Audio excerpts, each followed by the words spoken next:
and I have to go over any more details. But if you are here, thank you so much for being here. I'm excited to have you here. If you're coming back, if you've practiced with me before, or if you're here for the first time, then welcome, welcome, welcome. My name is Telisa, and I'm just going to go over a few housekeeping rules because obviously it's a little bit different teaching online versus in person. So the first thing I want to go over is prompts. If you have blocks, then sometimes I cue for them, but they're not necessary. If you have a strap or a belt or anything, again, sometimes I cue for them, but not necessary. Really all you need is your mat and yourself, some water, but you don't even need a mat. It just makes it kind of grippier as opposed to some surfaces. Water. I don't really cue for water breaks, and I do that intentionally. I'll be drinking water because talking and practicing, gets you kind of parched. But I don't cue for water because something I learned from a teacher from a class that I took a long time ago was to recognize when we're just trying to distract ourselves from maybe like a challenging pose. So that can be anything from wiping sweat away, readjusting our clothing, readjusting our hair, taking drinks of water. Obviously, it's important to stay hydrated. So what you do to kind of challenge yourself in your practice is you try to get rid of all those distractions, or at the very least, just recognize when you are just trying to distract yourself again with those little movements, drinking water being one of them. So what you can do is about half an hour or an hour before class, really chug water and fully hydrate yourself. And then try to go an entire class without drinking water. It might not happen the first time, you might cut it down to like 3 drinks, then 2 drinks, then 1, and then maybe eventually none. But it actually, I know for myself anyways, it made for a really fun challenge. When I made it through my first, I think it was like an hour and a half long class without taking a drink of water, it really felt like just a little accomplishment. So it's a little challenge that I like to pass along. If yoga is new to you and it's challenging enough as it is, then maybe you're not at that water point. But the point being, I don't cue for water breaks. So whenever you need water, then go ahead and take a drink of water. So again, prompts, you don't need anything, but if you got blocks or bucks, straps, it's great to have. If you have a sweater or a blanket nearby, I recommend having that, because when we, at the very end of class, during Shavasana, for me, there's nothing worse than laying there and getting really cold. So at least if you have a sweater or a blanket nearby, you can cover yourself up, and it just makes it a little bit easier to relax into that final pose. Next housekeeping rule that I want to go over: injuries and your experience level. So I'll use myself as an example. I strained my glute med the other day, so I'm not going to do anything too strenuous on my left leg where it's going to compromise that. So if you have any injuries in your body, then you need to just be mindful of them. And if I put anyone in a pose where you think it's going to cause any irritation to it, then omit it or just take a variation of your liking. Experience level. I like to teach to beginners and intermediate/advanced practitioners alike.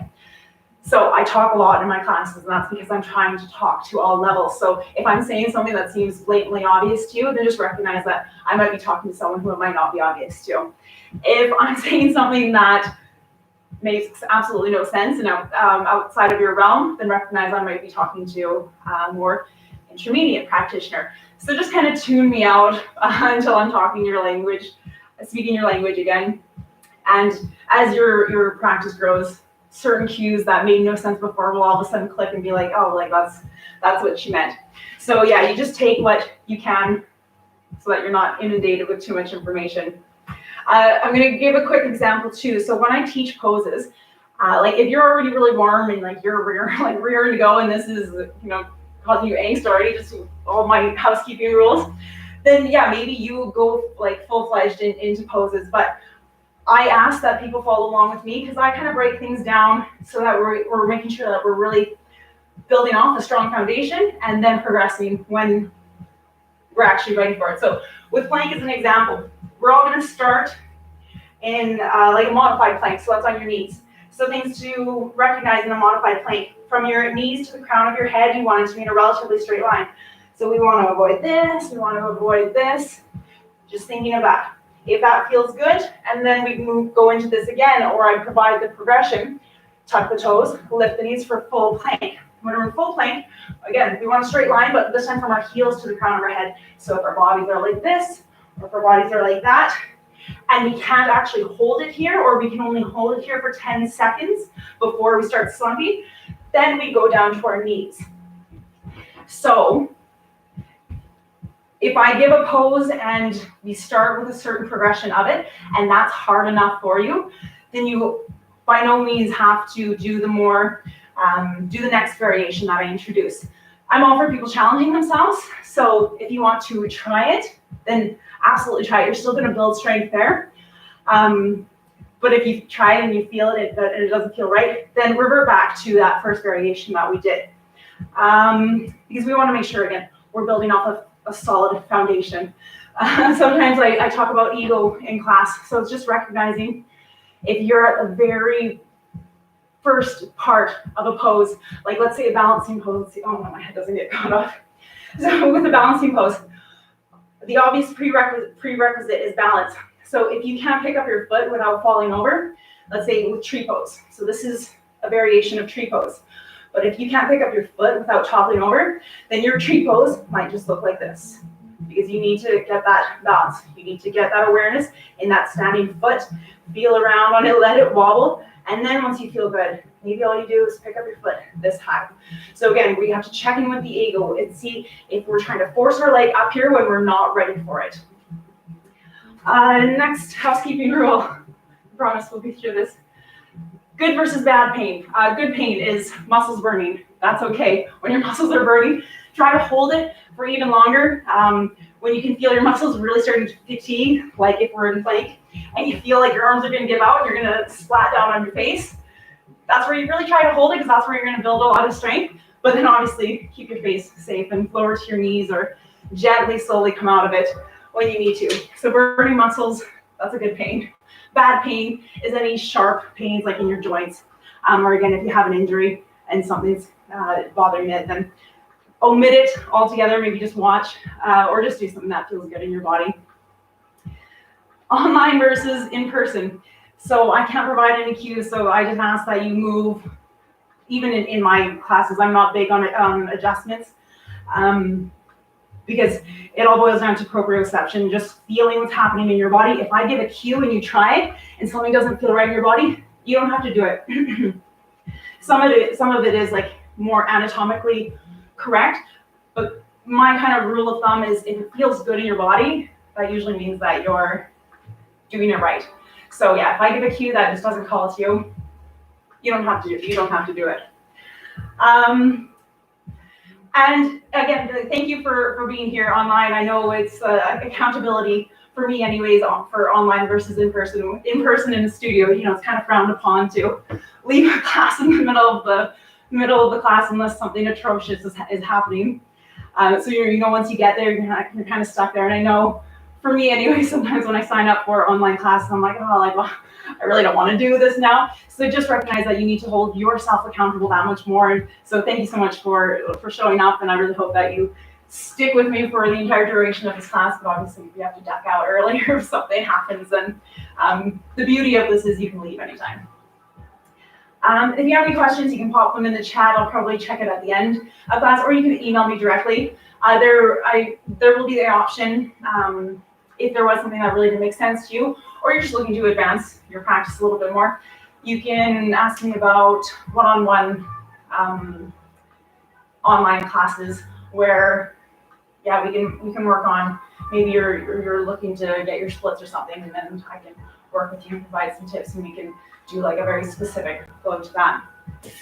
Okay, I think that was it for the housekeeping. So we're gonna get right into it.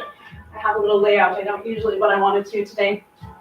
So come to meet me in a comfortable seated position. Ground down through your sit bones. Roll your shoulder blades down and back. And then picture that there's a rope attached to the crown of your head. Someone's pulling up on it, so you're sitting up nice and straight and tall. You can look down at the mat 2 or 3 feet in front of you, or close your eyes completely. I like to always have a little bit of movement, so I always sway. So you're more than welcome to sway, or if you prefer stillness, then find your stillness now. And just starting to notice how your body feels. Maybe feeling the parts of your legs that are in contact with the ground, feeling that pressure. Feeling your clothing against your skin. Feeling any areas of heat or coolness. Any areas of strength or weakness. Any areas of tightness or openness. Just checking in. Slowly start to deepen the inhales and lengthen the exhales. Notice if you're breathing primarily into your chest. Maybe it's your rib cage that flares out with every breath. Maybe it's your belly that expands. Maybe it's all three. Again, just noticing. As we deepen our breaths, maybe the breath does start coming down into the belly a little bit more, just making more room so that we can pull in as much fresh oxygen as possible.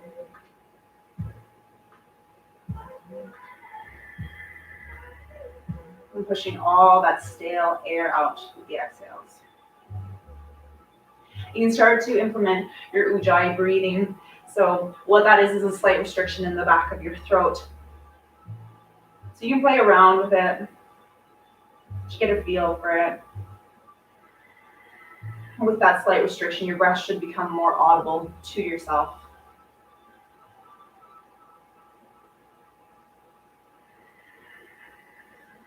With this Ujjayi breath, we're also strengthening our diaphragm because it has to work harder to pull air in through that narrowed airway and push air out through that narrowed airway.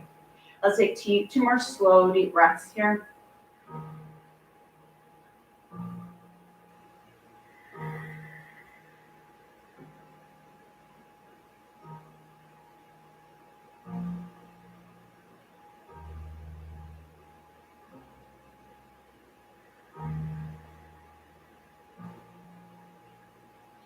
And for our opening breathing, we're just going to do some nice, easy box breathing. So what that is we're going to inhale for a count of, let's do 5, hold for a count of 5, exhale for a count of 5, and hold for a count of 5. And then we'll repeat that.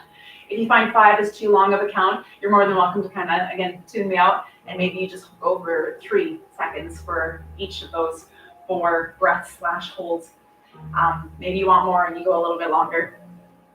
So again, the world is yours, but let's begin. We'll take one more just regular inhale.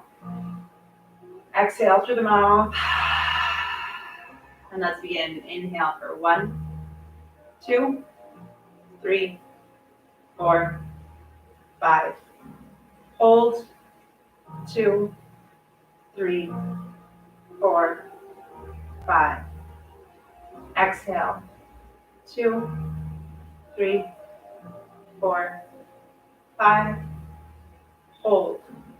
2, 3, 4, 5. Inhale.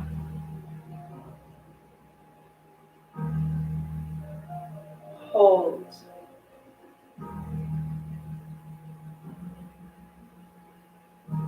Exhale.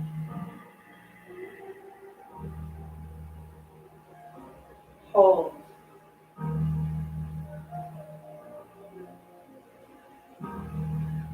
Inhale.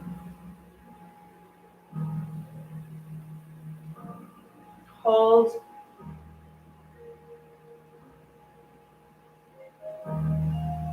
Exhale. Hold.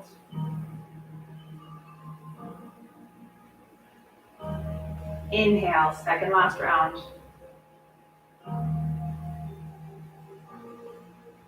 Hold.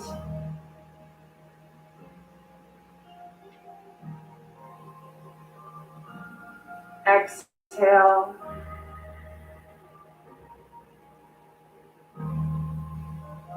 Hold. Last round, inhale.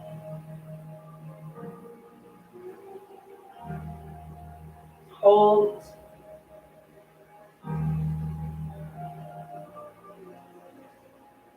Exhale.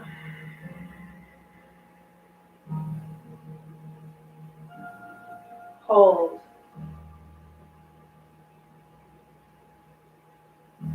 Inhale and return to your regular Ujjayi breathing, keeping that slow, steady breath. Bring your focus now to your mind and acknowledge any thoughts that are lingering. Maybe it's a to-do list. Maybe it's something that's bothering you from early today. Maybe it's something that you're looking forward to. Whatever it is, hold on to it, acknowledge it, and then set it aside, recognizing that we can pick it back up right after class.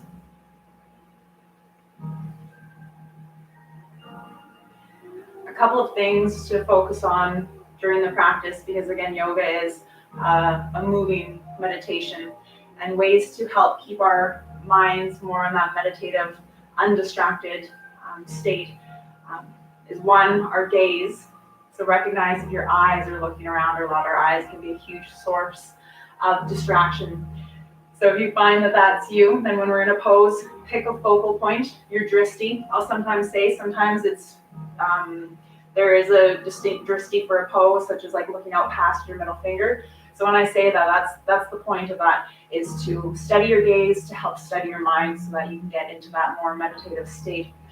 Sometimes there isn't a specific drishti, so that's when you just pick something. Maybe it's a spot on the ground, wherever. And then when you notice that your eyes start to wander, it's okay, just recognize it, and then bring your drishti back. The next thing is your breath. You know, we're going to be moving. I focus on strength and flexibility / mobility. So if your heart starts heart rate starts to increase, it's hard to keep that slow breath, but just recognize when your breath does get away from you, and then take the opportunities of repose, like the less challenging poses, to come back to that Ujjayi breath, because again, that will help keep us in that far more relaxed state. Let's come on to our knees now, if it's comfortable. If you have blocks, I found, because on a hard ground, I find my ankle bones can dig in and sometimes it hurts. If you have blocks, you just lift up your butt a little bit and set your butt on the blocks, and there's less pressure on your ankle bones, and I find that feels really nice.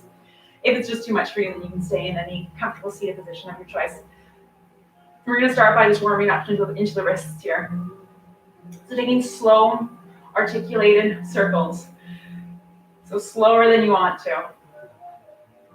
Even if you think you're going really slow, slow down a little bit more.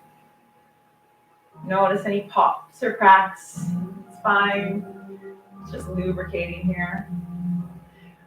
Start rotating in the opposite direction. Let your fingers do what they want. Maybe you want to be in fists. Maybe you want to be extended. I kind of do this wave thing, this pretty wave thing with my fingers. What I also want you to focus on, and I'll try to remind throughout class, but I like giving the cue of imagining that we're moving through molasses. This really helps to slow us down, and it also creates this resistance, which is just going to make the movement, you're just going to get so much more out of it. So we can practice it right now. Just imagine that you're rotating your wrists through thick, gooey molasses. And then reverse the direction again. The next warm-up we're going to do, just because there is a lot of hand bearing, well, in my classes anyways, a lot of classes I take, and these are, smaller muscles that we're not usually putting a lot of weight on, so it's really important to warm them up. I like to just take my finger and kind of dig into my forearm muscles here.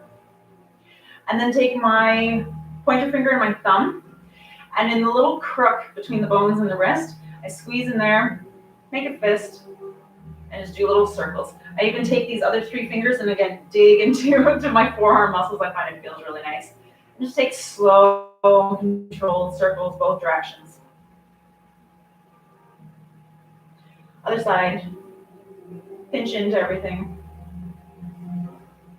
And then take those 2 fingers, get into that little crook between the bones, and take those slow circles, squeezing, maybe digging those other 3 fingers into the forearm there.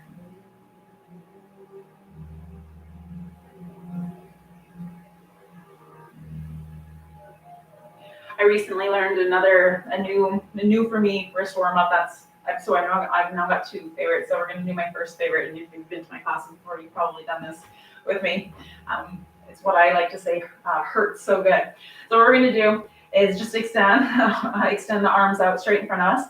Flex through the hands. So you're pulling your fingers towards your face. You should feel those muscles that are working. Squeeze to make a tight fist.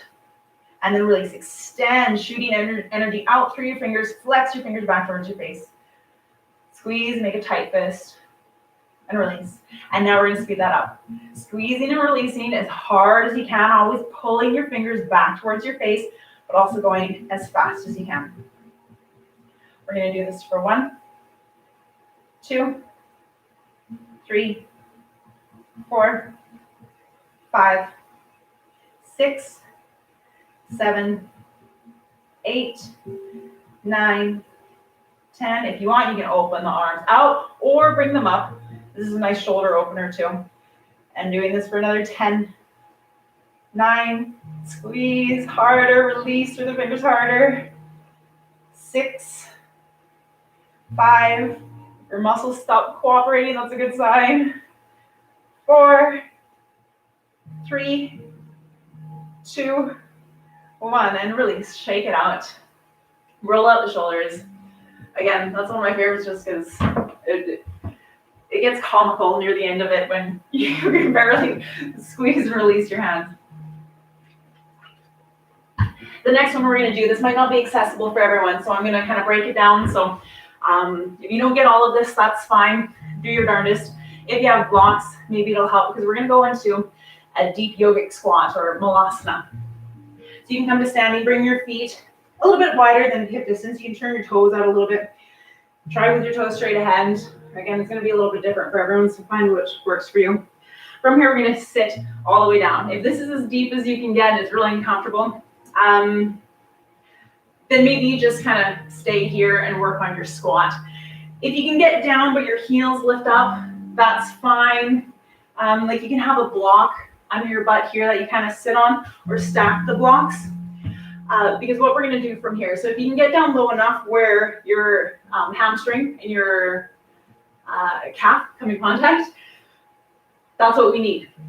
So what we're going to do from here is lift our bones back up. I'm taking my arms, I'm wrapping them behind, and I want my hands sticking through like this. From here, I'm going to lower down until there's that tight pressure on my hands. And with that pressure, your hands are going to involuntarily curl, your fingers are going to involuntarily curl up. Once they're curled up, and see even me here, like my ankles are up. So just try to balance. But from here, we're just going to extend through the fingers and release. Extend, release slowly. Extend, release slowly for 10, 9, 8, 7, 6, 5, 4, 3, 2, 1. Lift the bottoms up, release. You can shake it out again. Well, that's again now my new favorite wrist warm up. I think it feels great. And it's again, I like the comical ones. I like how your fingers start curling up with the pressure. If you feel there's anything else you want to do with your wrists, then by all means, maybe roll out the shoulders a little bit here, roll them backwards.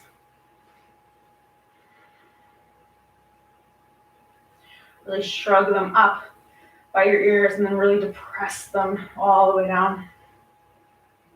Reverse directions. Again, we're moving through molasses. Go a little bit slower than you want to. And now from here, come to a neutral point, and just again I like little challenges. So if you want a little bit of a challenge, then you can try rolling one shoulder backwards. Stop that one and take the other shoulder and roll it forwards. Bring it to center, and then you can try doing both of them together. So one shoulder rolling back, one shoulder rolling forward. Play around with it. It can be frustrating, it can be funny, it can be all sorts of things. And then try to reverse it. Maybe it works for you, maybe it doesn't. And then if it starts working, get your chest into it. It kind of helps you get into your groove a little bit more. But then reverse it again if you want. All right. Let's come to meet in a tabletop position. So our shoulders are stacked over our wrists, our hips are stacked over our knees. We've got a relatively flat back. First thing I want you to do is just keeping your hands and knees where they are, try to pull them in towards one another. So you're just going to feel muscle engagement all through here. So nothing's really moving, but you should feel that engagement. So just pulling, and then keeping everything where it is. Try to squeeze your knees together and your hands together. So instead of squeezing everything this way, now we're squeezing it in towards the midline. So again, nothing actually moves. You should just feel that engagement. So here you're really going to feel it through your pecs, maybe your adductors. And release. Let's do that one more time. Bringing the hands and the knees towards one another. Hold it, hold it, hold it. Release. And then bringing the hands towards one another while the knees will move towards one another. Squeeze in towards the midline. Squeeze, squeeze, squeeze, squeeze. And release. And I'm really going to quickly break down hands on the ground. So again, if this is very obvious for you, I apologize, but it's just important little details. So when our hands are on the ground, I'm using my block here so you can see, most people want to avoid tenting. More advanced practitioners kind of start doing crazy things like handstands on their fingertips, but obviously that takes years and years of practice and strength building. So most of us are going to want our hands flat. So if you have that little gap there, what you need to do is really push down through this knuckle. And a way to keep the knuckles down a little bit better is to really grip through the fingers. So you kind of get little spider fingers like that. The next little warm up we're going to do is kind of just clawing into our mats like a cat. So that's all we're going to do is just clawing. We're kind of working into the fingers. This is going to help with balance. When we do certain things where I ask you to move usually your shoulders stacked over your wrist. Sometimes I ask you to move your shoulder past your wrist. So really gripping through your fingers is going to help with that. So hopefully you're still in tabletop, excuse me. Shoulders over wrists, hips over knees. Grip with your fingers so you're getting those little, spider looking leg things. And then we're just going to claw. You can pick up your hands, but again, just kind of focus on those knuckles. You don't want that gap. Just clawing here. This is working more into the wrists and the forearms, but now also getting the fingers more into the mix. So a lot of times when we're in this position, you can, even if we don't really need to grip with our fingers, whenever you think of it, kind of grip with them just because it's good practice, just to get in the habit. When we're in downward facing dog, same thing, we want to get rid of that grip. And if you find holding downward facing dog feels a lot on your wrists, again, that's why we warm up because it can feel like a lot. But if it feels like a lot on your wrists, bring your focus to the knuckles. Put more weight in the knuckles so that it's not all bearing down into your wrists. So let's just call a little bit more here as we do it. Turn the hands so the fingers are pointing towards the outside of that, slowly working their way so they're pointing towards your knees or as close to there as possible. We're just stretching now into this side of the forearms, keeping the fingers pointed back as we keep clawing. And then slowly turning the fingers so they're pointing towards the top of the mat. We're going to work on little cat-cows here, but I'm really going to break them down. So what we're going to first work on is keeping our hips and our shoulders where they are. Oh, sorry, I wanted to break down one more thing. So when we're on hands and knees, again, I'm coming closer so you can see. You'll hear a lot of teachers cue. How do they usually say it? Because I don't use this cue a lot, and they used to confuse me a lot. Rotate the triceps in. I guess it's pretty obvious, but my little brain would get confused a lot of times. So if you hear people say, rotate the tricep in, so here's my tricep back here, and I'm pulling it in. So what my elbow's doing, if I call this the eye of my elbow, here's my elbow, this is the eye of my elbow. When I pull my tricep in, the eye of my elbow is pointing straight ahead, the same direction as my fingers. So we just want to hold it in, especially when we're doing chaturangas. You want to hug your triceps in, and then your elbows are going to skim the sides of your body rather than splaying out to the sides. So hug or wrap the triceps in. That's what that means. The eye of your elbow is facing forward. So that's what we're going to do in our tabletop. Hug the triceps in so the eye of the elbow is pointing in the same direction as the fingers. Hips and shoulders stay the same. All we're going to do is lift the chin. And we're trying to get a neck stretch here. So again, avoid doing anything with your back and butt. Just the chin is lifting. To get even more of a stretch, jut your lower jaw out. It's almost like you got an underbite. I feel like bubbles from Trailer Park Boys. So jut your lower jaw out, lift your chin, and you'll feel that really nice stretch. It looks funny. You feel funny doing it, but it kind of feels nice. From here, tuck the chin in towards your chest as much as you can. You want your chin and chest to maybe one day come in contact. And again, lift just the chin, stick your lower jaw out,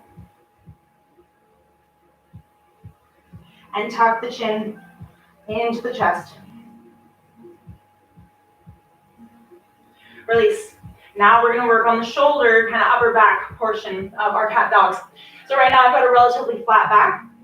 What I'm going to do from here is push through my hands and protract through my shoulder blades. So I'm getting that rounded cat-like spine for cat. So I'm not doing anything with my butt yet. I'm just trying to protract my shoulder blades. All the movement is in there. From here, I'm then going to let my chest lower, and I'm going to think about squeezing my shoulder blades together. The shoulder blades are squeezing together, and then we push the ground away, really round and dome through that upper back. Belly button into spine, and then let the chest fall as you squeeze your shoulder blades together. All right, next we're moving to the hips. Trying to keep neutral pelvis right here. We're going to come into an anterior tilt. So that's when you're poking your butt up. So anterior tilt. If I'm sitting right normally, if I picture my pelvis like a bowl, anterior tilt is tilting it to the front. Anterior. Posterior tilt is tilting it to the back. So when we're in this position, posterior tilt is going to be like tucking our tail between our legs, where you think of a dog. So anterior tilt. Again, try not to move through the upper body or the head right now. Posterior tilt. Anterior tilt. Posterior tilt. And now we're going to start slowly stringing all of these movements together. So keep hugging the triceps in. We're going to start with the head. We don't have to jut out our lower jaw this time, but we're just going to look up. From here, I'm going to squeeze my shoulder blades together and then add in that anterior tilt, so poking the bum up. Okay, next we're going to tuck the chin, protract through the shoulder blades, posterior tilt through the pelvis. So I'm in this rounded cat position. Let's come back to cow slowly. Chin comes up first as the shoulder blades squeeze together, and then the butt follows. So it all kind of links together, because you can only move your head so far before your shoulders and back start to get into the mix. But again, starting with the head, tuck the chin, protract through the shoulders, tuck the tailbone. Lift the chin, squeeze the shoulder blades together, anterior tilt through the pelvis. And now let's reverse it. We're going to do posterior, or just start from the hips. You're going to do a posterior tuck through the hips, protract through the shoulders, tuck the chin towards the chest. Starting with the hips again, anterior tilt, squeeze the shoulder blades together, head lifts up. Starting with the hips, posterior tilt, protract through the shoulders, tuck the chin in towards the chest. And now we can make this a little more fluid. We can, let's actually do top to bottom. So starting with the hips, we're going to do anterior tilt, squeeze the shoulder blades together, head comes up. And then starting at the head this time, we're going to tuck the chin, round through the shoulders, posterior tilt. Starting at the hips this time, anterior tilt, squeeze the shoulder blades together, head comes up. So we're just going to go kind of back and forth and make this kind of snake-like, maybe kind of wave-like just linking it all together. If you want to do something totally different, if you want to get some side body stretches in, now it's time for some free movement. You can really get into it and let your hips move all the way back. Maybe come a little bit further forward. We're just undulating through the spine here. Lubricating multiple joints. Let's do this one more time. Whatever you're doing is perfect. And now you have the option to, so this is one of those, whatever your level is. If that was enough, if that was enough on your wrists, then maybe you stay there. So I'm just going to turn my heater off. And then maybe you stay with those tabletop undulations is what I call them, my tabletop undulations. Or if you want a little bit more, if that felt good, we're going to come into downward facing dog. So everyone from tabletop, tuck the toes if you're joining me here. Let's lift the knees just an inch or two off the mat. You can be protracting through the shoulders here, really pushing the ground away from you. Pick up the right foot and bring the right knee to touch the right elbow. Set that foot back. Left knee to left elbow. Set it back. Right knee to right elbow. Set it back. Left knee to left elbow. Set it back. And then lift through the hips, pushing the shoulders open as the chest comes towards the thighs. That was just a quick little core challenge. If your heels are really far from the mat, that's fine. You get closer to the mat as your hamstrings open. Something that you can think of rather than opening up through your hamstrings is flexing through your feet, because that will engage your tibialis anterior, your quads, and when these muscles engage, these ones naturally relax. So if thinking about relaxing these muscles isn't doing much for you, maybe you flex through the feet, and it'll just help open it up a little bit more. Hands and feet hands are about shoulder distance apart. Feet are about hip distance apart or wider. Shoulders are shrugged up by the ears as we're actively pushing the mat away from us. Again, if you feel too much weight in your wrists, then really focus on pushing down through the knuckles. If your rib cage is really flaring out, hug it in. Belly button sucks in towards your spine. And now for these undulations, we're going to tuck the chin in towards our chest. We're going to come up on the toes. We're going to round through the upper back as we come into a high plank position. As soon as my shoulders are past the wrists, I'm going to bend through the knees, anterior tilt. So leading with my butt, pushing all the way back, trying to get my ears, between my biceps. Tuck the chin, round through the upper back, posterior tilt through the hips as we come to plank, bend through the knees, anterior tilt. Coming all the way back to downward facing dog. Let's do that 2 more times. Bend through the knees, lead with the hips. Inhale, coming forward. Exhale, coming back. Okay, good. Let's do 1 more time. Inhale, coming forward. Exhale, coming all the way back. Lower to the knees. Come to a comfortable seated position. Roll out the wrists if you need to. I'm just watching the time to make sure I gauge it properly.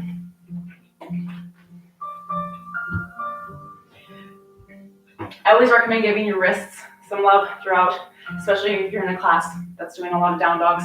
So even if it's not cued, if you need to give them a little roll out, maybe you pull the fingers back, maybe you pull the fingers down to stretch into there, then do what you feel is good and safe for your body.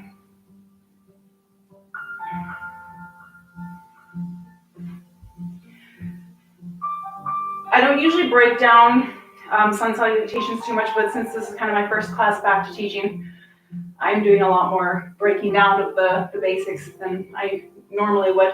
So we're going to go through some sun salutations because that is kind of a very much so primary kind of flow or sequence in a lot of yoga classes. And we're just going to start with a really gentle version. So just come to meet at the top of your mat. We're going to hang out in this forward fold here. Your knees can be bent We're not focusing on bringing our forehead to our shins. What I want you to think of is closing the gap while starting at your hips. So bend your knees as much as you need to get your rib cage in contact with your thighs. Maybe that's where you are and that's where you stay and that's all you focus on. Once they're in contact, you can try to straighten the legs a little bit more. And then maybe your chest comes towards the knees. And then lastly, maybe the head comes a little bit closer to the shins. You can bring your weight a little bit more forward. When your weight is closer to the toes, more in the balls of your feet, that's going to help get your hips up a little bit higher, thus enabling you to fold a little bit deeper. So just hang out here, cross the arms, hanging out in a little rag doll.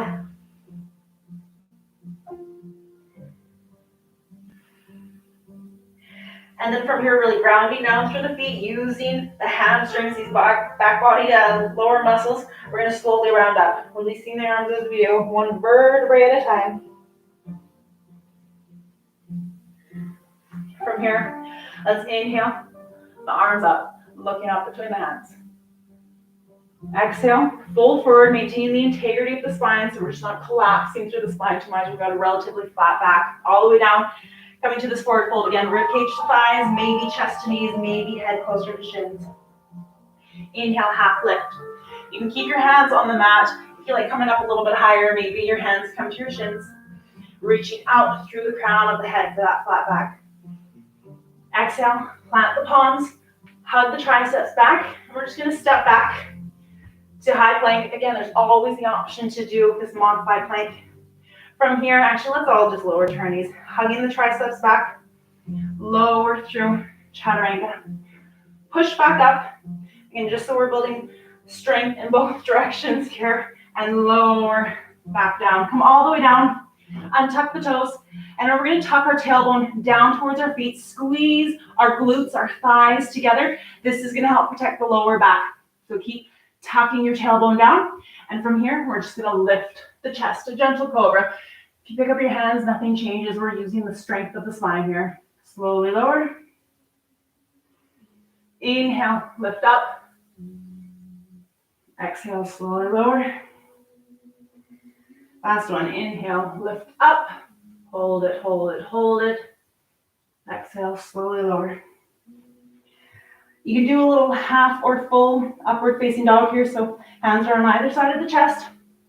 If you're just doing a partial, maybe your thighs stay on the mat, your elbows are bent, you're pulling your chest through. So if you can, I don't know if you can see, but I'm kind of moving forward because I'm really pulling my chest through. Elbows are squeezing back, looking up if it feels okay on your neck. If you want more of a more complete upward facing dog, you can see I had to shift where my feet were there, but I'm going to press through the tops of my feet, lift my thighs up off the ground, and look up, pulling my chest through again. Exhale, tucking over your toes, maybe you do one at a time, but pushing all the way back into a downward facing dog. If that felt really difficult, what you can do as well, I'm sorry, I should have shown this one first, is come through your knees, tuck your toes, downward facing dog. So again, you can make this as gentle or as challenging as you like. Let's take 2 breaths here. Inhale through the nose. Exhale through the nose. Inhale. Exhale. Next inhale. Let's look between the hands, come up on the toes, bend the knees, step to the top of the mat. Maybe it takes you multiple steps, that's fine. Half lift. Exhale, full forward, rib cage to thighs. Inhale. All the way up. Exhale, hands come through to heart center. So you can stick with that. It's not going to change too much, but again, make it as gentle or challenging as you like. Let's go again. Inhale, arms up. Exhale, fold forward. Inhale, half lift. Exhale, plant the palms. Step back, high plank, or from your knees. Hug the triceps in. Chaturanga. Inhale, cobra or upward facing dog. Exhale, downward facing dog. One breath. Exhale, bend the knees. Inhale, look forward. Hop or step. half lift. Exhale, fold forward. Inhale all the way up. Exhale, hands come through to heart center. This time, with your feet either together, hip distance apart, I want you to think about trying to rip them out apart with your feet, especially during the forward fold. You'll feel some more activation through the glutes. And just, I don't know, I find it feels really nice in the forward fold. So again, all we're doing is not moving the feet, we're just trying to rip them out apart. So let's inhale, arms up. Exhale, especially right here, rip them out apart as we forward fold, keep ripping them out apart. Inhale, half lift. Exhale, step back, lower to your knees if you need to, shift the weight forward, chaturanga. Inhale, cobra or upward facing dog. Exhale, downward facing dog. One breath, inhale. Exhale, bend through the knees. Inhale, look forward. Hop or step your feet, top of the mat, half lift. Exhale, fold forward. Rip the mat apart with your feet as we inhale all the way up. Exhale, hands come through to heart center. Let's do one more of these. Inhale, arms up. Exhale, fold forward, rip the mat apart. Inhale, half lift. Exhale, plant the palms. Hop or step back. I'm just going to show you from my knees this time. Hug the triceps in, shift the weight forward. Chaturanga. Inhale, cobra, half up dog, full up dog. Exhale, downward facing dog. Just breathing here.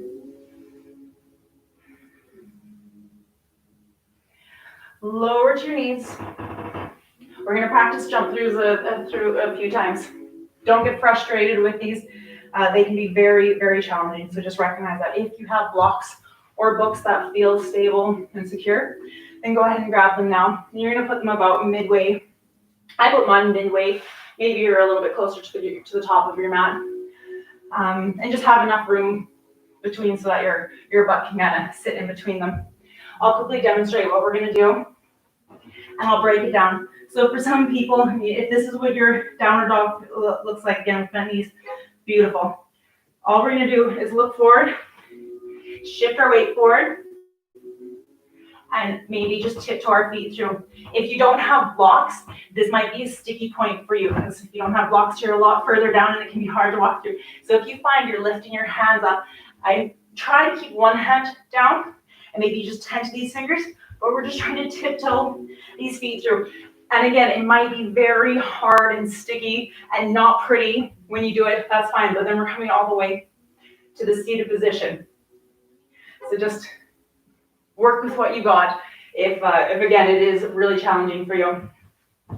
If that felt okay with you, the next kind of progression, again, I'm going to show with my blocks, is looking forward, shifting forward. I'm going to bend through my knees and jump my feet as close to my blocks as I can, preferably right between, and cross my ankles once I'm there. From here, I'm going to push down into my blocks and just try to slide my feet through. So again, you might be using your feet a lot more, but the more you push and really protract through the shoulders, the more space you'll have, and really use your core here to slide through. Reverse it to come out, so if you've got the blocks, just push and you can tiptoe your feet all the way back. So everyone can come into this downward facing dog with or without blocks. I'll do without blocks just in case there's anyone doing it without. We're going to look forward, shift forward a bit, down, bend your knees. And again, maybe you just tiptoe this whole way. Maybe you can jump one foot forward and then the other crosses behind. Push through the hands as you try to slide the feet through. Again, if it's pretty and horrible, you're still building a lot of strength, just doing the best that you can. Bend through the legs, cross the ankles, push through the hands as you lift the bum up, walk the feet back. Our goal is to just keep making this smoother and smoother. Inhale, look forward, bend the knees, jump through, come to seated, Dandasana. Cross up the feet, opposite ankle on top this time. Lift the bum, walk the hands back.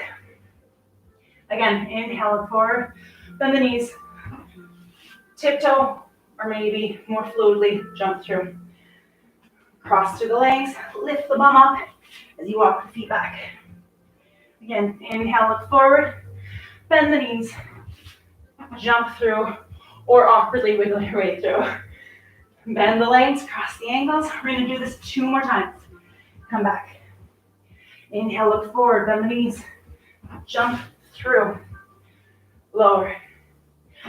Bend up the legs, push through your hands. As you come back to your shortened downward facing dog, last time, inhale, look forward, bend the knees, hop or walk, touch tiptoe your way through, bend through the legs, push, lifting the bum back up, walking back into your downward facing dog. You can lengthen out your downward facing dog. Take some breaths here. You're always welcome to come into a child's resting pose. If downward facing dog is torturous to hold after something, come into a child's resting pose. Really pull your hips back and reach your fingers here.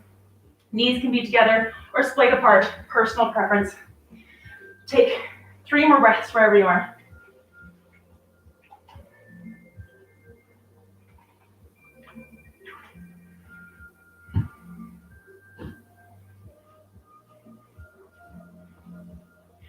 The only other thing I wanted to go through with sun salutations here is if you find it gets to be too much on your wrists, there are other options. So we're going to do these all from our knees, just in case you're not used to doing it. But come into our modified plank here, so from our knees, and we're going to come onto our fists rather than our palms. So we're on our fists.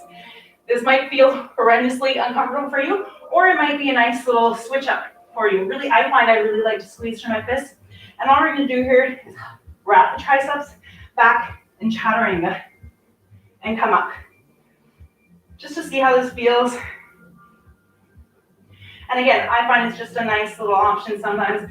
I just get sick of doing this, and repetitive motion is where a lot of injury comes from. So coming onto the fists, again, if you're feeling adventurous and you want to try it from full plank, you can try chaturanga here. And then maybe even come into an upward facing dog. Once we come into downward facing dog, you have to come back onto your flat palms. It just wouldn't work to be on your fists here. Take a breath.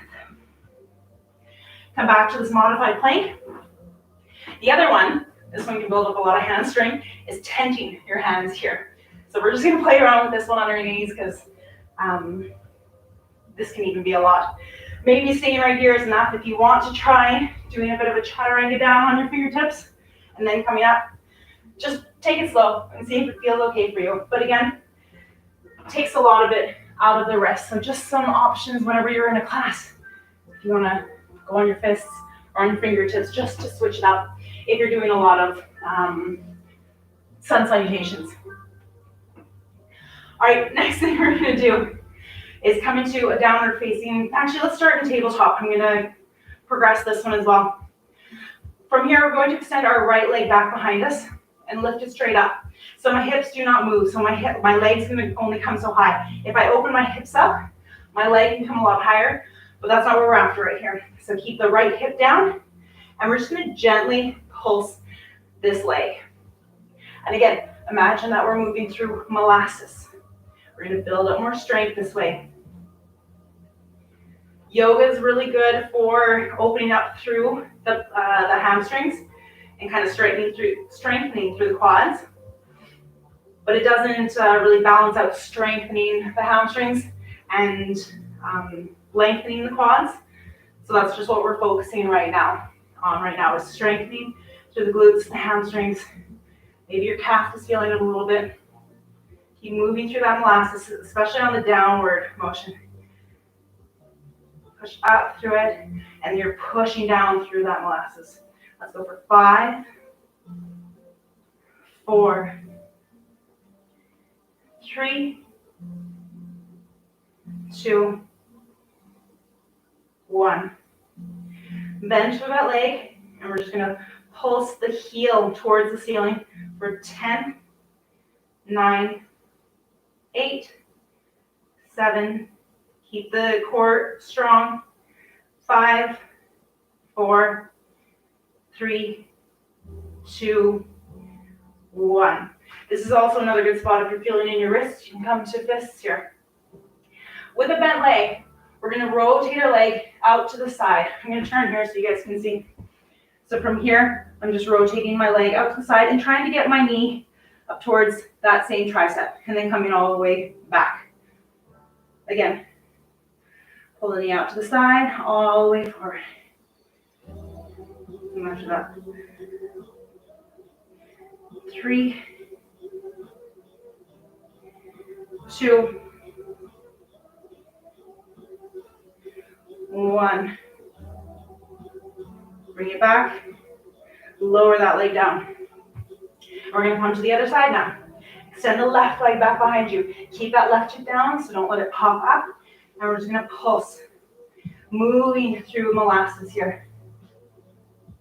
Feeling that left glute, that left hamstring, and maybe even the left calf doing the work here. Suck your belly button in towards your spine, not letting that go lax.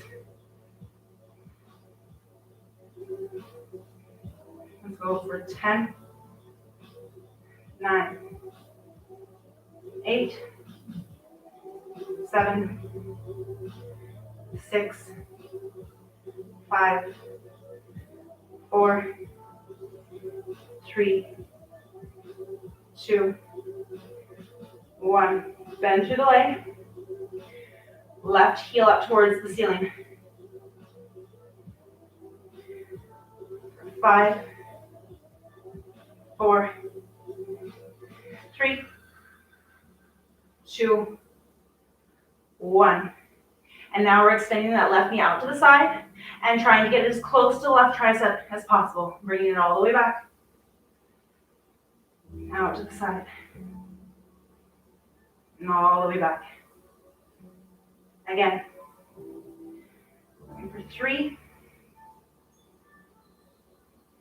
2, 1. And back. Sit back on your heels. You can sit all the way on your bum. We're going to do a progression of that, but just to give the hands a little bit of a break, let's just do a nice little side body stretch here. So if you're sitting on your heels, trying to keep your butt glued to your heels, not letting the hips pop up. Reach out to the side with, I'm reaching out with my right hand, whichever arm you want to reach with, start with. And then lift the other arm up. Again, keep this hip glued down and reach out through these fingertips, getting that nice side body stretch. If you've got the depth, you can lower to this forearm, or maybe just stay up here. Whatever feels good. Keep actively reaching through those fingers. Set your gaze. Maybe you can slow your breath a bit. Come all the way up. Other side. Looking up past the top arm. Glue that hip down. Reach through the fingertips, maybe lower to the forearm.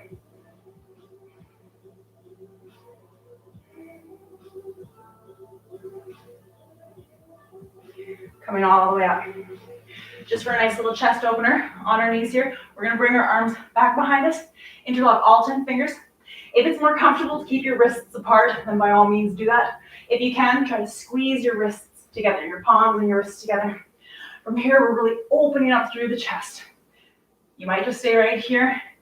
If you've got more in you, you can reach the knuckles back down for the mat. If you can reach the mat, then you're just lifting the sternum up. Again, I like to give that cue of imagine a rope attached to your sternum and someone's pulling up on it. So you're lifting out through the chest. You can keep the chin tucked, or if you want a little bit more intensity, you can slowly start to bring the head back.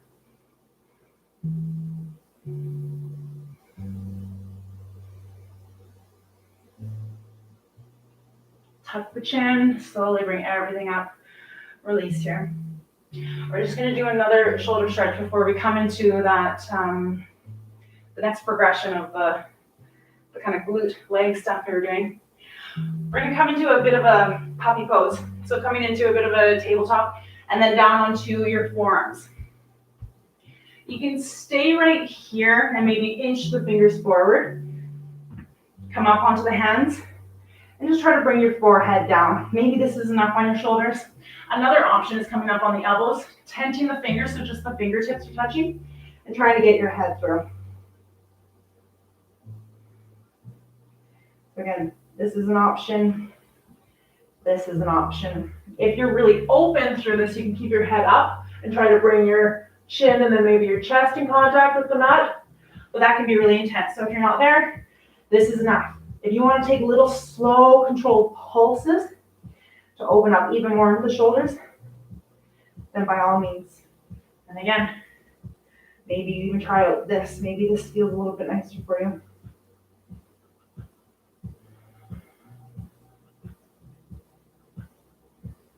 Wherever you are, slowly release. If the tabletop option was enough for you, just doing some of this, then you can keep doing that. If you want a little bit more, come up into a downward facing dog. Bring the weight into the left foot. Pick the right leg all the way up. You can do little pulses here, just to get a feel for it. And then what we're going to do, actually, let's start this one with the foot down. All we're going to do is circle the foot out to the side and bring it as far forward as we can as we shift forward into a plank. So maybe your leg stops right here. That's fine. Coming back. Doing as much of a circle as you can. Maybe you can get your leg all the way forward. Slowly coming back. If that feels okay and you want more, then we'll pick up our leg and we'll do the same thing. Leg comes out to the side and all the way forward as much as we can. This is a lot more challenging because our foot is not on the ground. So wherever you are, tabletop with your foot on the ground or doing this variation, let's just do it one more time. Bring the leg forward, into the leg. Come back, lower the leg. Bring the weight now into the right foot. Left, come up onto the left toes. Now all we're going to do is trace the toes as far forward as we can. If this is where we stop, that's beautiful. If we can get the leg more forward, that's also beautiful. Come all the way back, downward facing dog. Shift forward as the leg comes forward. Coming back. And again, coming back. If you want more, lift the leg. Otherwise, keep the foot down or stay in tabletop. Bring the leg forward. Coming back. Bring the leg forward. Coming back. Wherever we are, one more time. Bring the leg forward. Coming back. Lower that leg down. Come down onto the knees. Take a quick child's resting pose.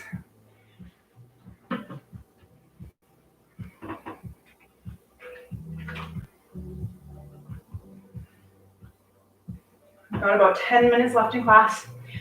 I want to do one more kind of challenge and then a couple relaxing poses and then Shavasana. I always find I run out of time because there's so much I want to go through.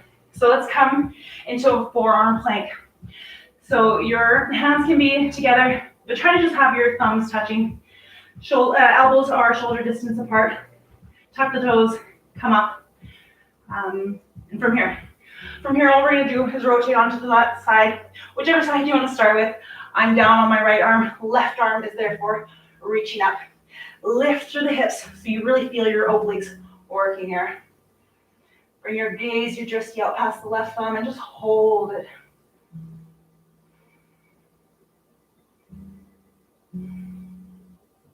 If this is too much, you can always lower a leg down to get a little bit more support.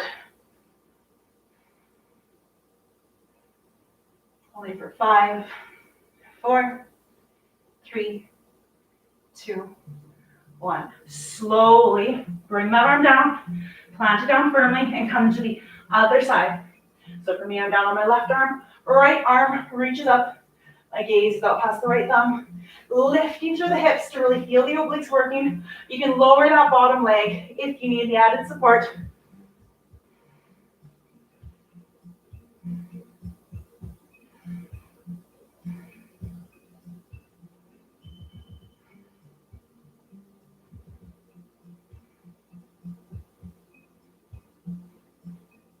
Slowly release, looking down on the mat, coming back to this forearm plank, holding this. Always the option to lower to your knees, but if you can hold this, hold it as long as you can. Holding for 1, 2, 3, 4, 5, 6, 7, 8, 9, 10, 10, 9, 8, 7, 6, 5, 4, 3, 2, 1. Slowly lower to the knees. Walk the knee more underneath your body. Child's resting pose really quick. Reach the fingers forward so you're getting the stretch here. And then come up to tabletop. From here, we're just going to bring one leg forward and come into this kind of 90-90 kneeling position. We're going to be working into the quad here. We kind of worked into the hamstrings just from forward folds. So now we're going to work into the hip flexor, the left quad. If you find it's going to be too much on your knee, you can pick up that knee and just roll up your mat here. Or if you've got something else to put under. Then from here, all we're going to do is lunge forward and come out of it a little bit. Again, move slow like we're moving through molasses here. Lunge forward.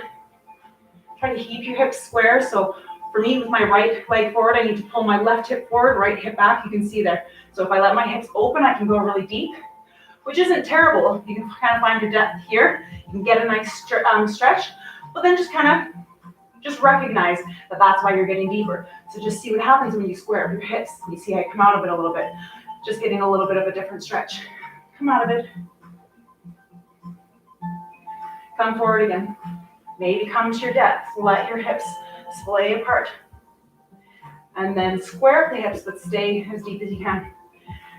Plant your hands down if you can. Again, maybe it's enough to just stay here. You're getting enough of a stretch in your quad.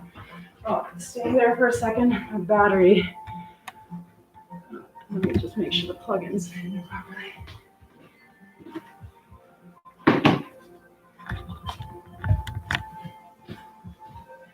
Sorry, I keep stretching there. Okay, I think it's probably plugged in now. All right, wait.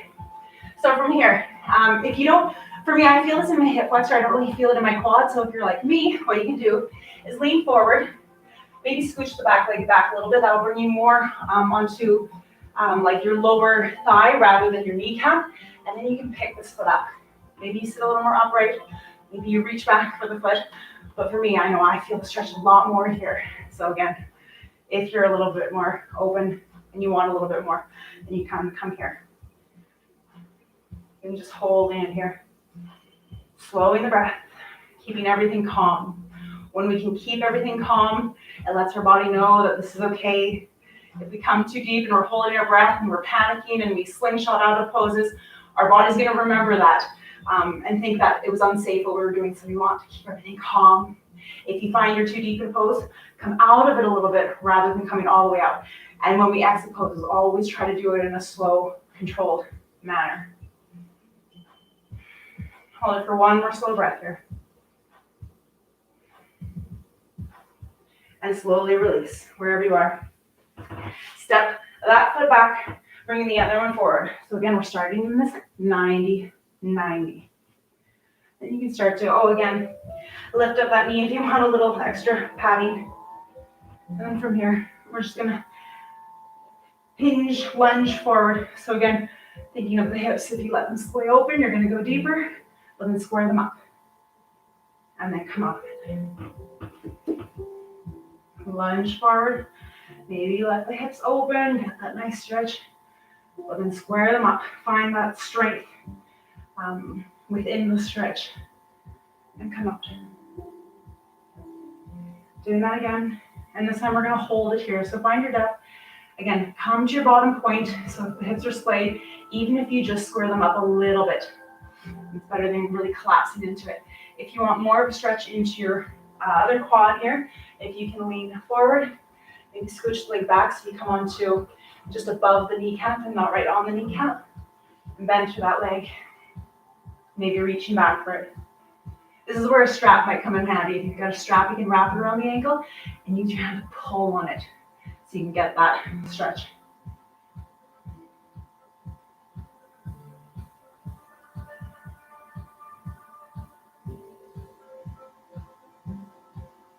Again, slowing the breath. If you're panicking, then just come out of it. If you've got your foot and you need to release it, that's okay. Check in, see if the ego is making you do something.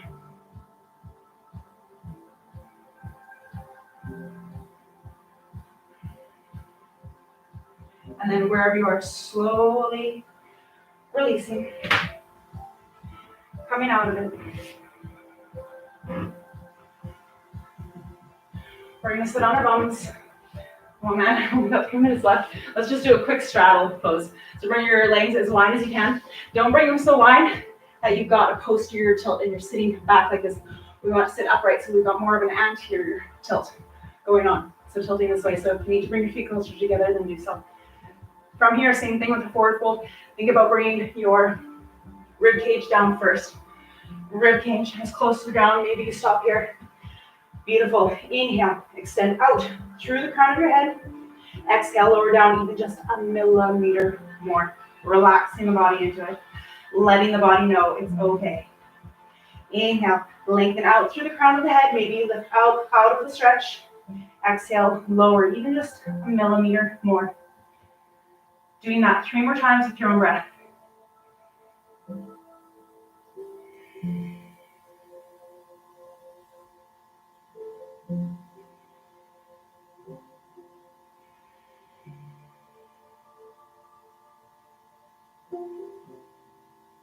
Wherever you are, come up a third of the way. We ease our body into it.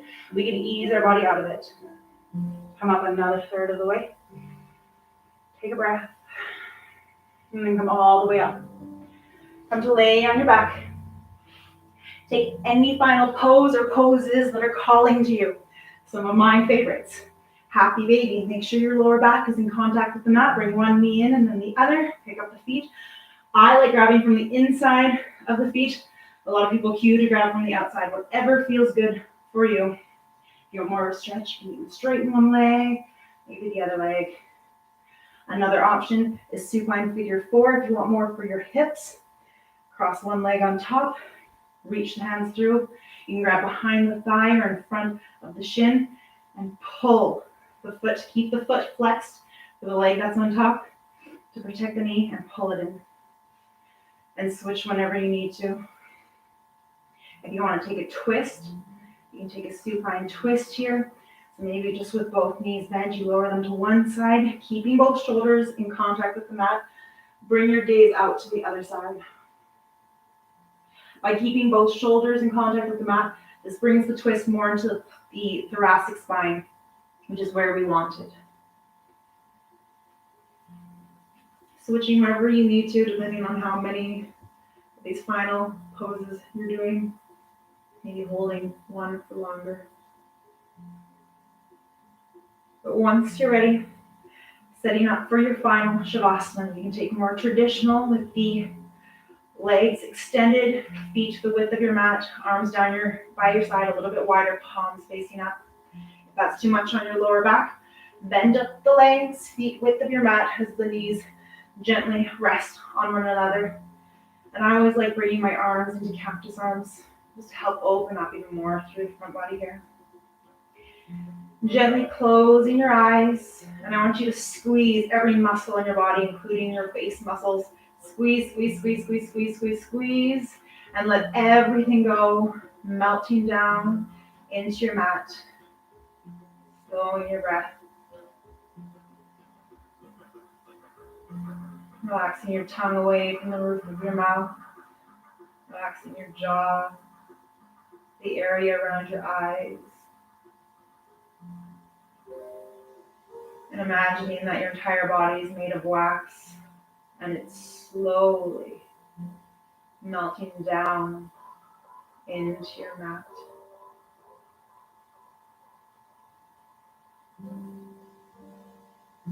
Focusing on either your breath or the sounds around you. Keeping your mind in the present moment. When your mind inevitably wanders, notice it when you do, and gently bring it back to the now. Doing that over and over again.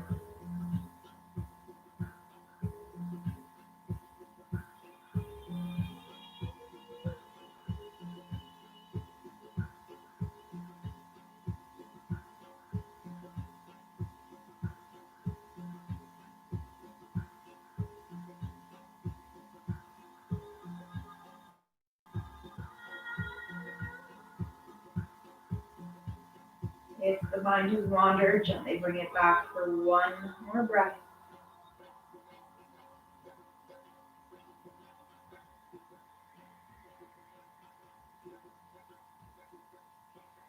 Extending through the legs if they aren't already, reaching the arms up overhead, taking a big good morning stretch.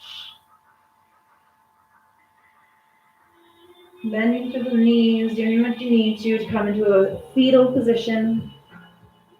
And then gently pushing yourself up to a seated position of your choice. Shorter Shavasana, because I ran out of time as per usual. We're going to take 3 final breaths together. So wherever you are, really ground you down through the sit bones. Grow taller out through the crown of your head. Wrists rest on knees, palms facing up. Point your fingers and thumbs gently touch. Let's inhale through the nose. Filling the lungs. Exhale through the mouth. Inhale.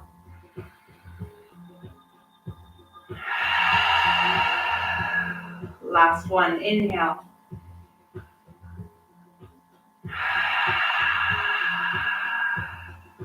Bringing the hands through to heart center. And in closing, we say, namaste. Thank you all so much for joining me.